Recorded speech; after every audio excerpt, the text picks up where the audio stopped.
클릭해 주셔서 감사합니다. 손해사정사 변운년입니다. 보험회사 맞짱뜨기, 오늘은 42번째 영상입니다. 오늘 12월 29일 보험업계에 따르면 내년 1월 1일을 기해서 실손보험, 의료실비라고도 하죠. 실손보험의 보험료가 두 자리 숫자로 인상이 될 것이라는 발표가 있었습니다.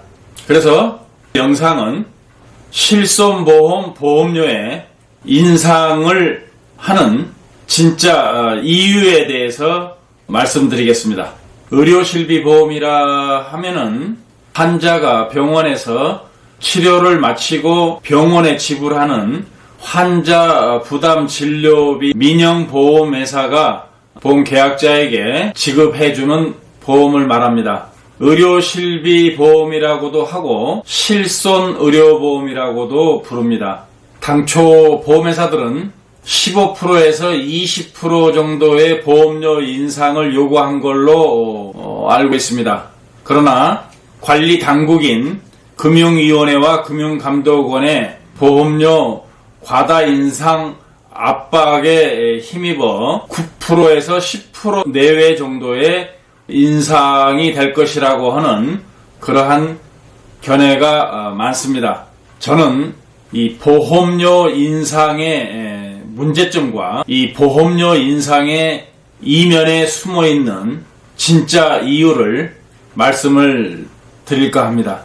제 영상이 유익하다고 생각하시면 오른쪽 아래 구독 알람 설정과 왼쪽 아래에 좋아요 버튼을 꼭 눌러주세요. 첫 번째는 병원 진료비는 두 자리 숫자로 인상이 된 것이 없는데 왜 실손의료비 보험료만 두 자리 숫자로 인상을 하느냐 하는 것입니다.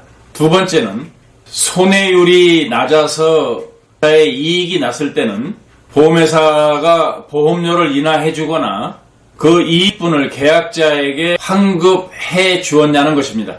이익이 날 때는 자기네들이 다 먹고 손해가 날 때는 자기들이 부담하지 않고 계약자한테 떠넘기는 보험회사의 관행이 아니냐, 이러한 지적에서 자유롭지 못하다 할 것입니다.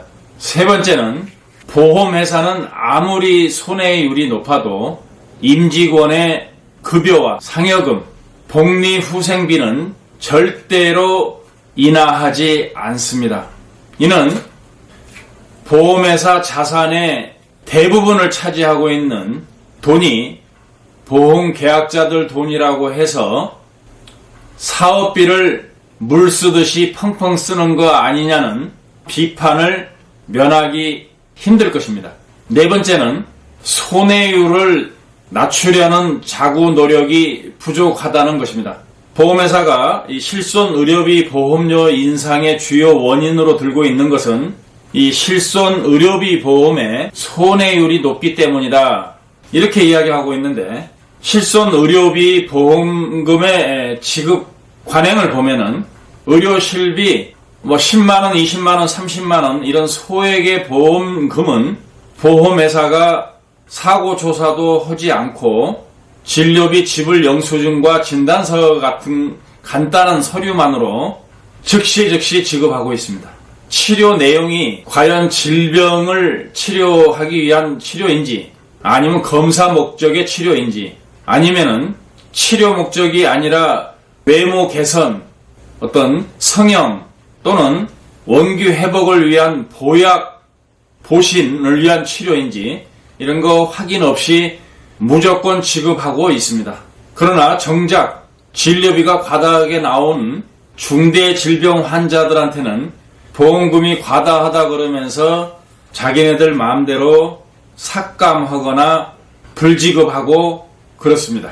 이 보험 사기는 소액의 보험금에서 빈발합니다. 따라서 보험회사가 이 소액의 보험금을 청구하는, 특히 자동차 보험회사의 자동차 사고 피해자들의 진단 이익 경추염자, 요추염자 등 이 나이롱 환자들을 제대로 잡아야 보험금의 누수를 막을 수가 있습니다.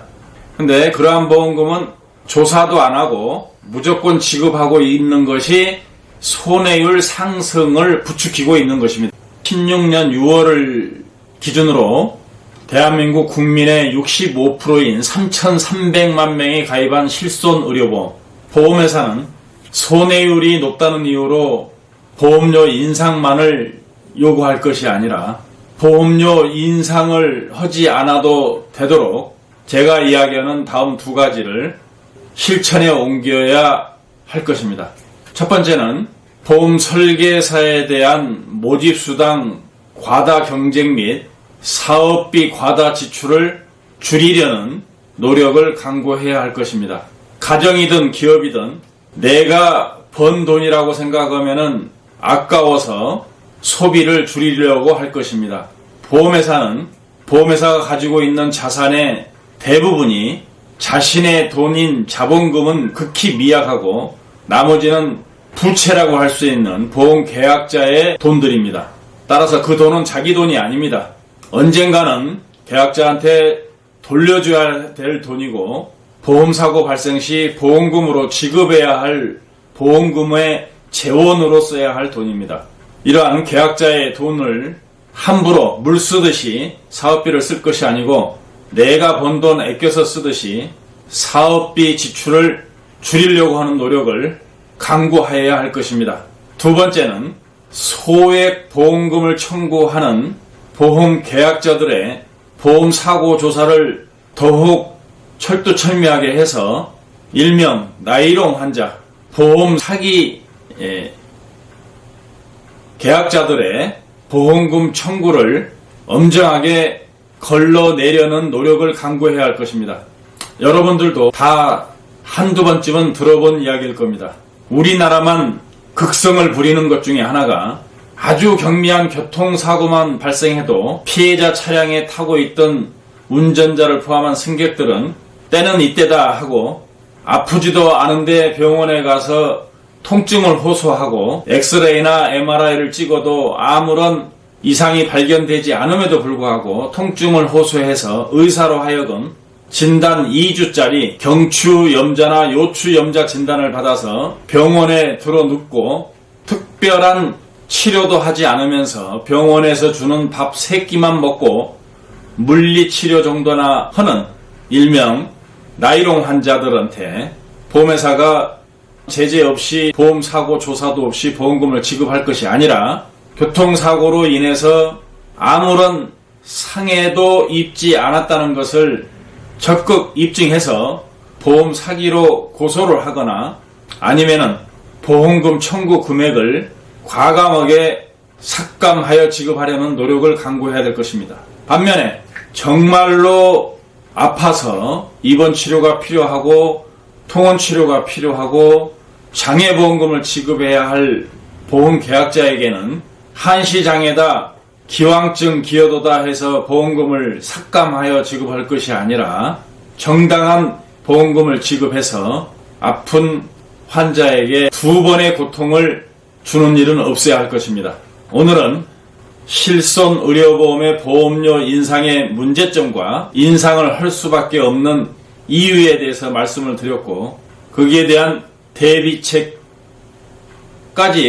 제가 말씀을 드렸습니다. 감사합니다. 청구할 때마다 코를 일삼는 일명 이상한 보험회사에 대하여 자세히 알고 싶으신 분들은 제가 쓴 책 좋은 보험, 나쁜 보험, 이상한 보험회사를 구입해서 꼭 읽어보시기 바랍니다.